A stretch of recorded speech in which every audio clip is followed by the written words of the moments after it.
ஆமென். அல்லேலூயா. உங்கள் யாவருக்கும் என்னுடைய அன்பின் வாழ்த்துக்கள். பாருங்க, நம்ம ஆறுகளில், ஓடைகளில், நீர்நிலைகளில், குளங்களில், குட்டைகளில் தண்ணி வற்றி போன பிறகு மீன் பிடிப்பாங்க. சிலர் என்ன பண்ணுவாங்க, பண்ணை குட்டைகளை வெட்டி அதில் மீன் விட்டு வளர்ப்பாங்க. எல்லா தண்ணியும் இறைச்ச பிறகு அடியில் சேறு கிடக்கும். அந்த சேற்றில் எல்லா மீனும் இருக்கும். அதில் கெளுத்தி இருக்கும், தேலி மீன் இருக்கும், மயில மீன் இருக்கும், கெண்டை இருக்கும், விரால் இருக்கும், பல வகையான மீன் வகைகள் அதில் இருக்கும். ஆனால் அந்த சேரெலாம் அந்த மீனில் ஒட்டாது பாருங்களேன். அந்த கெண்டை மீன்லாம் எடுத்திங்கன்னா பல மின்னும், அது மேலே உள்ள தோல் மின்னும். அந்த சேற்று உள்ள தான் கிடக்கும், அந்த சேர் அது மேலே ஒட்டாது.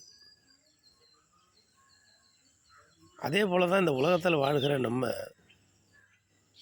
பாவமான சேர், பாவ சேர். எப்படியாப்பட்ட பாவங்கள்லாம் இருக்கிறது என்பது உங்களுக்கு தெரியும். அப்படியாப்பட்ட பாவங்களில் நம்மளும் ஒட்டக்கூடாது, மீனை போல்.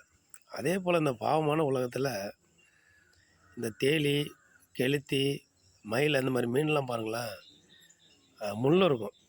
ரொம்ப கவனமாக அதை பிடிக்கலைன்னா கையில் அடிச்சிடும். அந்த முள் குத்தி பயங்கரமாக கடுக்கும், தாங்க முடியாது. அப்படியாப்பட்ட மீன் வகைகளை சார்ந்த மனிதர்களும் இருப்பாங்க. அவங்கள்ட்டையும் நம்ம கவனமாக இருக்கணும். கெண்டை மீன் போல் இருக்கிறவங்க பிரச்சனை கிடையாது, விரால் மீன் போல் இருக்கிறவங்களும் பிரச்சனை கிடையாது. ஆனால் அந்த முள்ளுள்ள மீன் போல் இருக்காங்க பாருங்க, மனிதர்களும் அப்படி இருப்பாங்க. அப்படியே ஜாக்கிரதையாக இருக்கும்.